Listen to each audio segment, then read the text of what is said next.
Yeah, I do see a lot of people that put off a lot of these sort of things.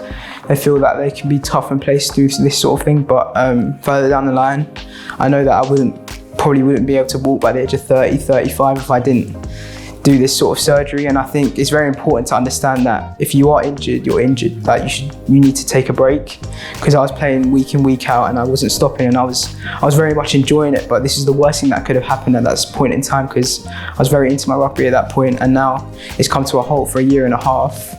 But I really think that it's very important to understand what has happened to you, even if it's the slightest pain in your knee. I really feel like, or anywhere in your body, I really feel that it should be checked, because you never know, because 30 years down the line you could be in a lot of pain just because of one small injury that you've had when you're teenage years playing whatever sport you'll play.